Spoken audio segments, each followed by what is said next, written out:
I'm going to make this video for Joe Podolsky. This is so that you can share it with people that you know. And this is just my understanding of what is and is not a law and who the laws are for.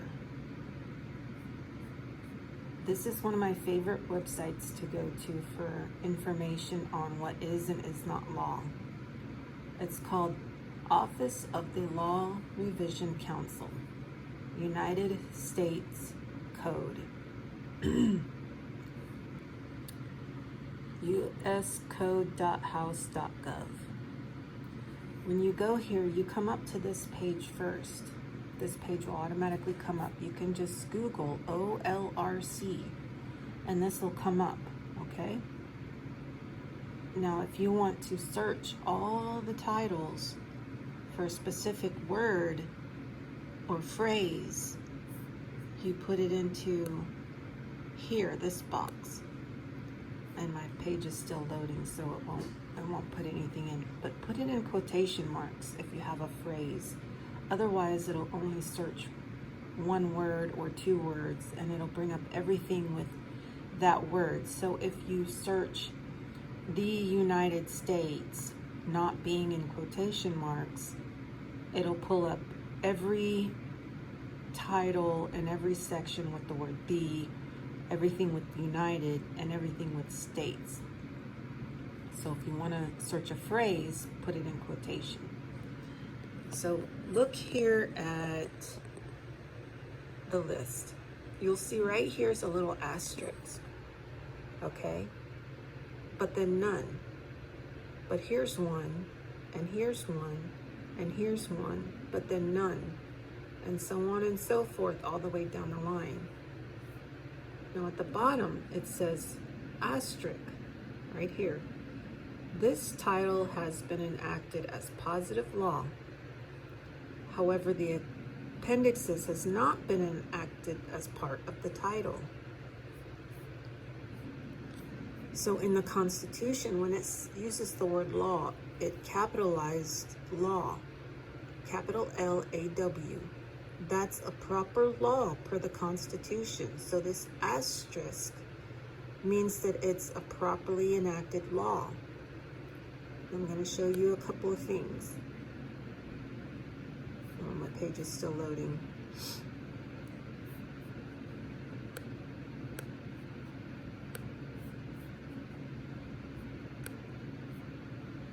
Here we go.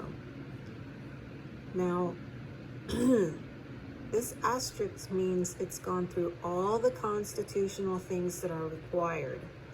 There's more than one or two required. There's many required, and there are some things in the law in the Federal Register that are not in the Constitution that are requirements. So we go to Title I, which is a law with an asterisk made positive, so we know that it conforms to the Constitution. This is a constitutional law. We go to Chapter 3. We go to Section 204. We got to go all the way across and click View, okay, on Section 204. That would be here. And then this comes up. And it's Section 204A, United States Code. Okay, now all of these are codes. You say at 1, USC 204, Chapter 3. So here would say Title 1, USC 204, Chapter 3, Section 204, Chapter 3. Now if you go here, let's see if I can find it.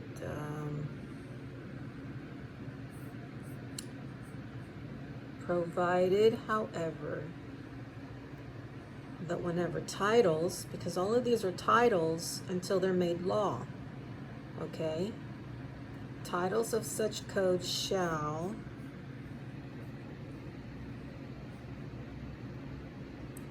have been enacted into positive law Okay?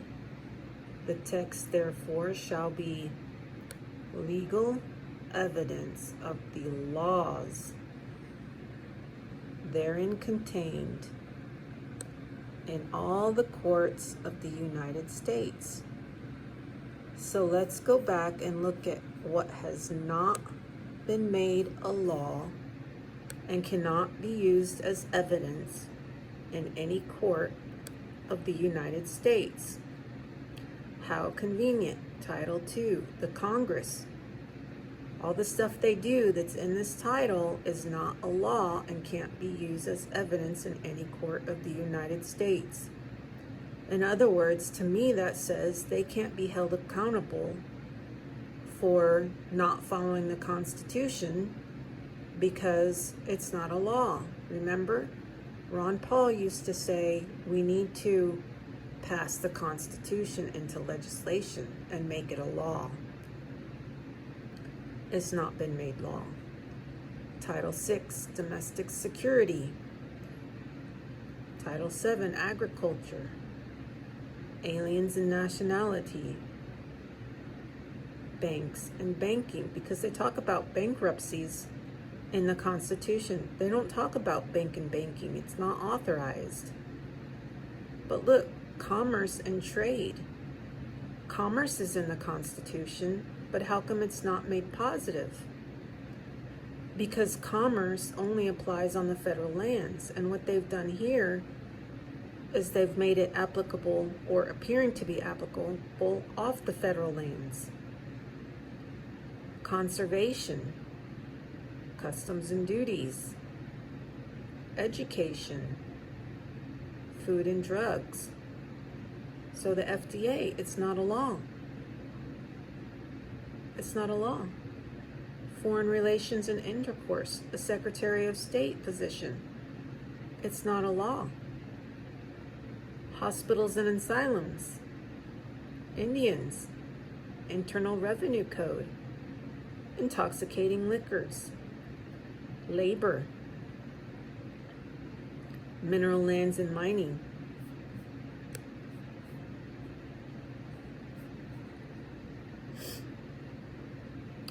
Navigation and navigable waters.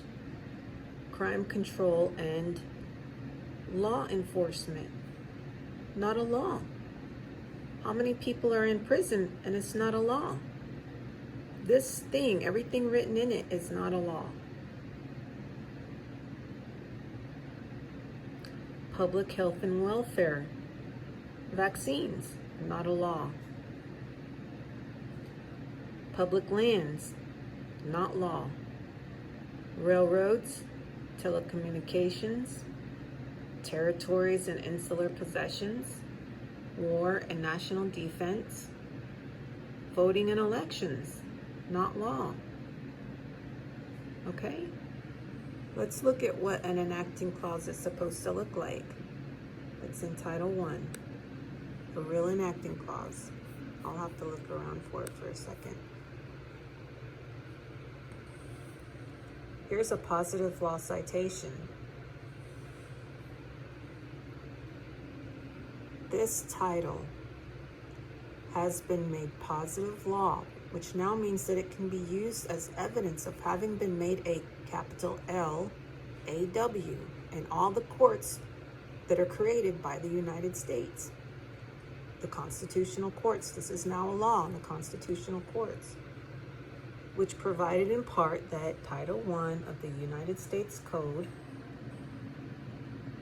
in part, that Title I of the United States Code, entitled General Provisions, is codified and enacted into positive law and may be cited as 1 USC section and then whatever section. Okay? That's not an enacting clause, though. That's a positive law citation.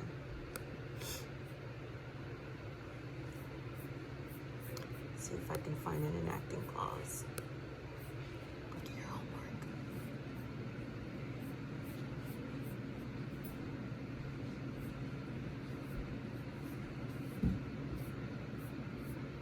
Enacting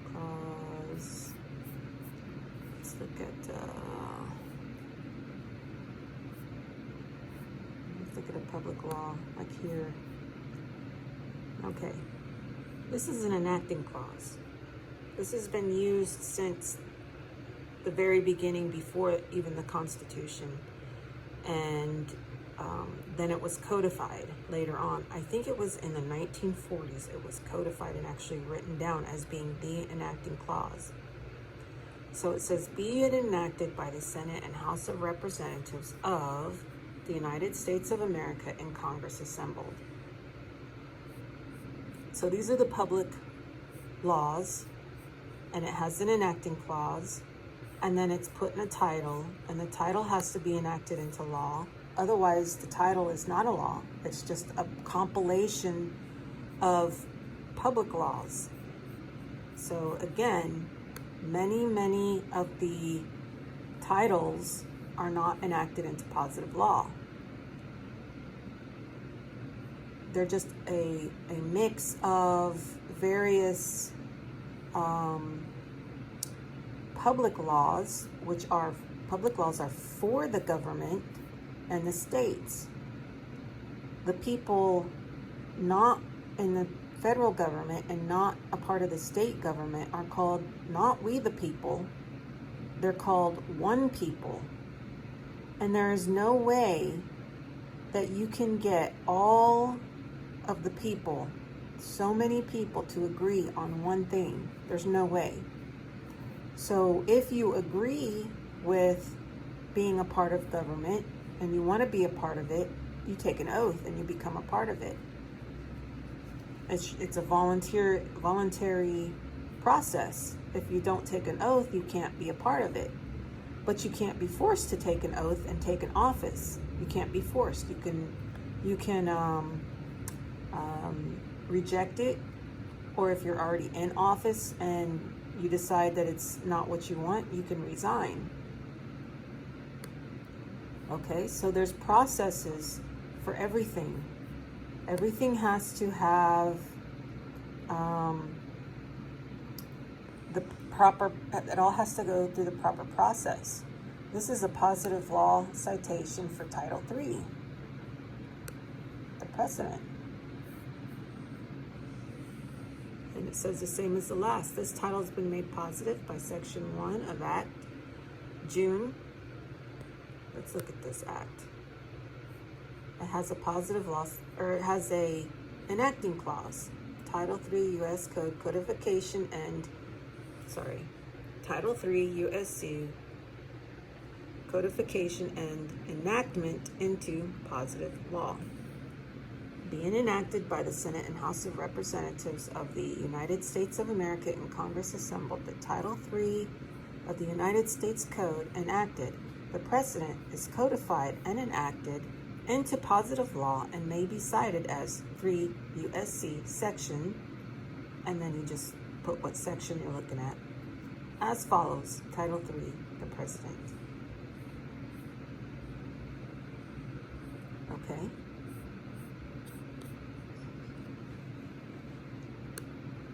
So there you have proof that a title is not a law unless it's enacted into positive law, and an act is not a law unless it has a positive law citation. Now, did you notice this was different from the last one I looked at?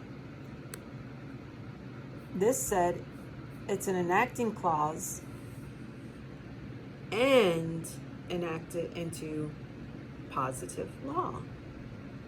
So positive law is for the members. The member is the president.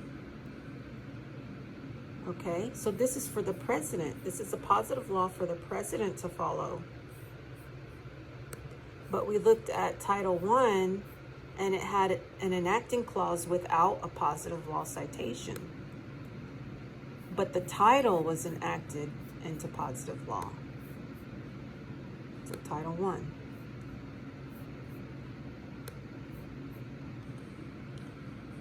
Here's the positive law citation.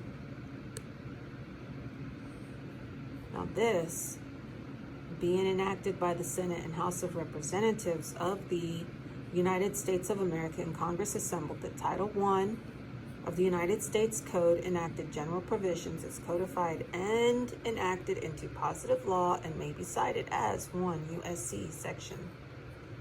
Okay, but we were just looking at something from Title I that did not have, it had an enacting clause. It was an act with an enacting clause without a positive law citation. But the title has been enacted into positive law. Let's see if I can find that again. Public law. Here's a public law. But it doesn't have a positive law citation. Be it enacted by the Senate and House of Representatives of the United States of America and Congress assembled. But where is the positive law citation in this act? There isn't one. But they were compiled together. A bunch of public laws were compiled together. And the entire title has been made positive law. So Title I has been properly enacted, has a positive law citation for the entire title. That means it's been gone over and there's no constitutional issues. It's all according to the Constitution. But when you look at Congress,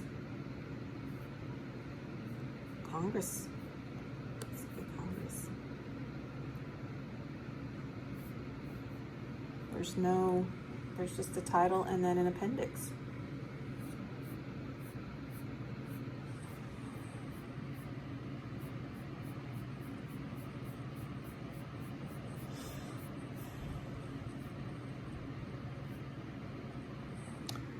It says codification. That doesn't mean anything. Constitutional provisions.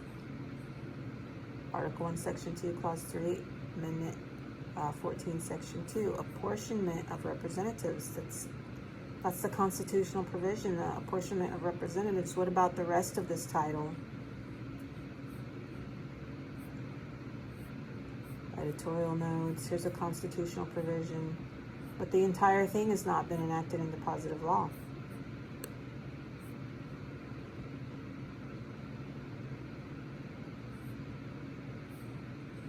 An act to authorize the construction of certain bridges, the construction of certain bridges, and to establish them as post roads.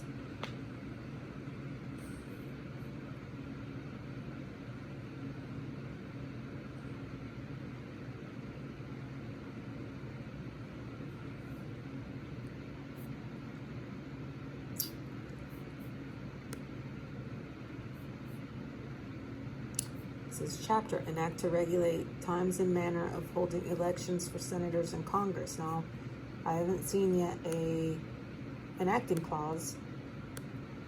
Let's keep going back. This is a lot of chapters. Chapter 238.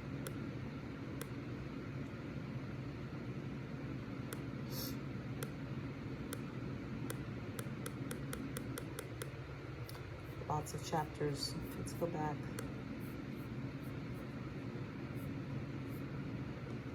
See, there's no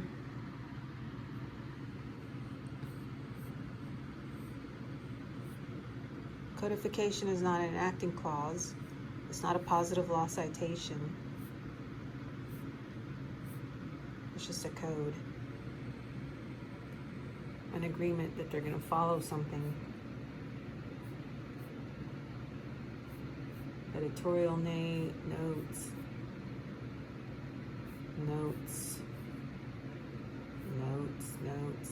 Notes are not laws. Notes are not laws. It's pretty long. It's just a bunch of notes. Let's look at this one. See if we can.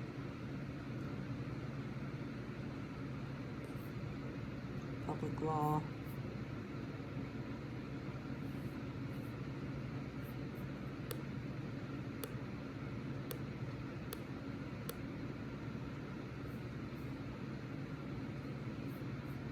salaries.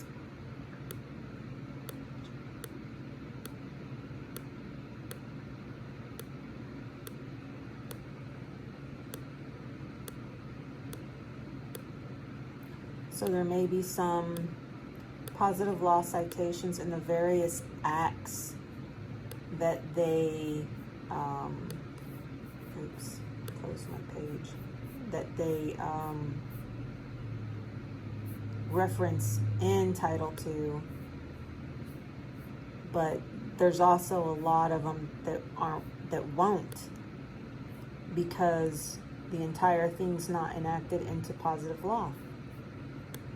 The entire title has not been made a law, because there are things in here that do not conform to law, capital L-A-W, according to the Constitution. And let's say you go, there's another way that they do scheming. Okay, let's say that you read chapter 1, 2, 3, 4, 5, 6, 7, 8, 9, 10, and then you get down to chapter 65, and let's say that there's a enacting clause and positive law citation in chapter 65. Well, that just means that chapter 65 has been made law. Not everything above the enacting clause or positive law citation, only the things after it. That's why you usually see it in the beginning. But if they were to, in this chapter, chapter 65, the last chapter of Title II, Congress, if they were to put an enacting clause way down here at the beginning of chapter 65, then chapter 65 is the only thing that's been made a law. 64, 63, 62, all the way to 1 are not law. So that's another way they do it. So check out this website. You can just Google OLRC, and they even tell you some positive law stuff. Understanding to me, it's very confusing. I don't like reading how the government writes stuff. I prefer to read old books by philosophers, which are much more difficult. They're actually more clear. There was public contracts. There was something in here. Detailed Guide to Code. You can read some of that. Process of Positive Law. Codification. Authority. House Resolution 988. Importance of positive law. Now they've changed this all the time, and I ask them here, 1 USC section 204 is chapter 3. I've asked them to update this, because before it was like a small paragraph, and I said, hey, you need to update this because I don't understand it. And they did update it, and then they've updated again since then. So in the last probably 5 or 6 years, they've updated it a couple times and made it easier to understand. Twice was since Trump's been in office. Okay, you can search and browse. You can advanced search. And if you're looking for something just in a certain title, like the law enforcement title, you can search in there. Just that one, instead of having page after page after page of things come up. Other resources, Congress, GovInfo. And another site I like to visit and just kind of dig around is reginfo.gov. Reginfo. And what I found about that is that a lot of these large corporations, like Walmart, Cisco, Costco, some of these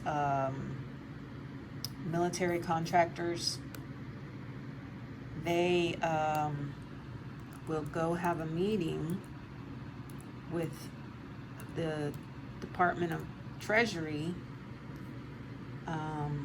See, it doesn't come up on my screen. I gotta go to another computer. Reg info. Oh, I spelled it wrong. That's right. INFO. They go to the Department of Treasury and have meetings with the IRS, and they develop Title 26 together, and they figure out what the new tax code's going to be. So it's the corporations. The corporations are figuring out what the tax code's going to be. And then you just have to sort of go in here, unified agenda. This is where I found Executive Order 13132, I think it is, where the Executive Order, the President talks about federalization. And if you look in here, you can find whether or not things passed were federalized. If they're not federalized, then they don't comply with the Constitution. And if they are federalized, then they do comply with the Constitution. So I'm not really familiar with this website. Like, I can't really tell you how to go in here and do stuff. You'll have to go in here and just look for yourself and just dig around. Just dig around and see what you can figure out. And it tells you, like this one tells you, establishment of a domestic hemp production program. And here's where they use, this is a deregulatory, Executive Order 13771, designation deregulatory. So whenever the president writes an executive order and publishes it in the Federal Register, all the departments have to start complying. And so this is what they put out to tell you how they're going to comply. Federalism, yes. So many of these say no, because what they're doing is passing. This is where I get a lot of people's emails too. Look at that. You can email this lady and ask her what her problem is. A lot of things that they pass are not passed into positive law and are not complying with the Constitution. And so on federalism, it would be no. Government levels affected, federal, local, and state. But federal, local, and state is not what people think it is, because if you go back and look for the definitions for federal, local, and state, local means the school districts. Yeah, local means a type of jurisdiction under the federal government. So they make you think, oh, that's local government has to apply. That's not true. It's only those places that are receiving compensation for services to aid in the necessary services for the people who live and work on military posts. For example, in jurisdiction over federal areas within the state, the 1957 report that I talk about a lot, it says in there that when the federal government realized that they didn't have schools for dependents, they contracted with the de jure states to provide for those services. And so when it says local, it's talking about the federal portion, the federal people that locally are using services provided by the state. And so there's a contract, which is the legal state, between the de jure state and the de facto state. Well, the de jure state and the federal government to create the de facto state. The de facto state are the services provided to the federal government and its employees and officers by our de jure state. So we, the free people, are supposed to be getting, not us money, but our de jure state is supposed to be getting paid to allow the federal people to use our state services. For example, schools. A local government would be a federal district or a small jurisdiction called school district, a district, like a school district. because the schools are receiving money from the federal government to allow military dependents to go to the schools. There's case law on it. Okay? And state also doesn't mean what we think it means. Okay? Also, check this out. The hospitals also have contracts. We really don't have de jure hospitals anymore, but back in the old days, we had de jure hospitals. They belonged to us, the free people. We paid for them through our state.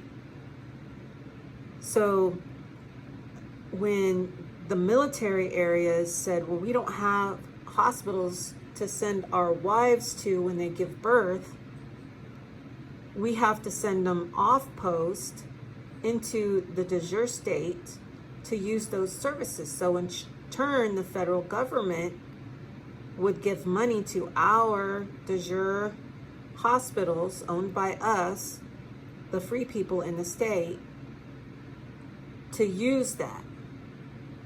But the contract required the people who worked in the hospital, they would get money for doing this, to be sure that they give a birth certificate to those women who were living on federal lands.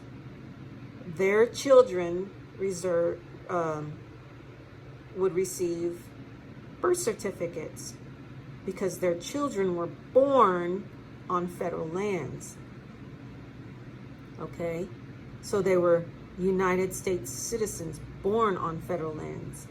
When a military officer left the state and joined the military and lived on a federal reservation or a federal post, which is a military reservation, they were citizens of the United States. Naturalized, because they had to go through the court.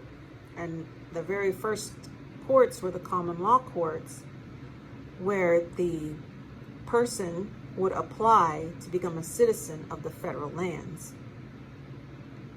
But they could use the services off the federal lands, providing there was a contract between the state and the federal government to allow them to use it.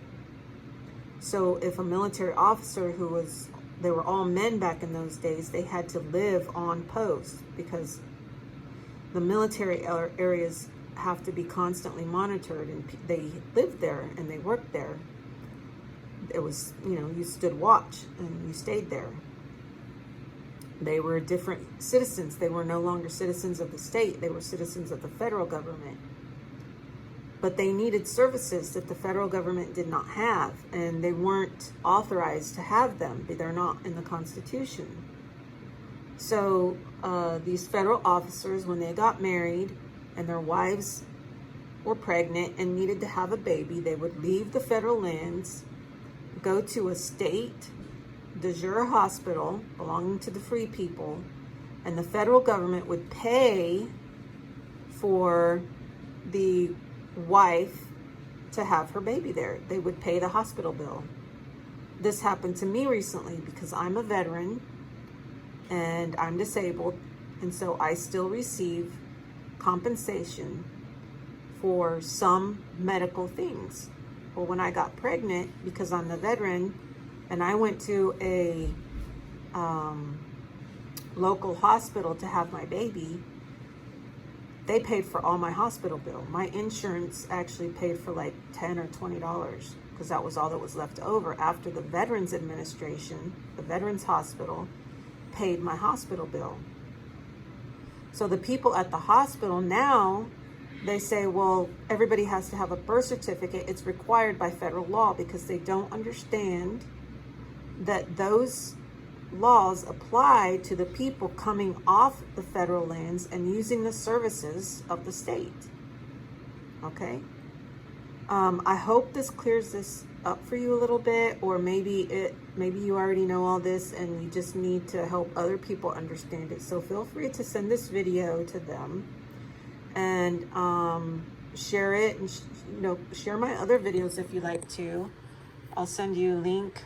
I made this video for you, and you can do what you want with it, okay? But I would appreciate some traffic to my site only because I'm hoping to help people. I'm not that good at making these videos. I'm not that good at speaking, but I do have just a passion for wanting to change things and help people, just like you do. And that's my only goal.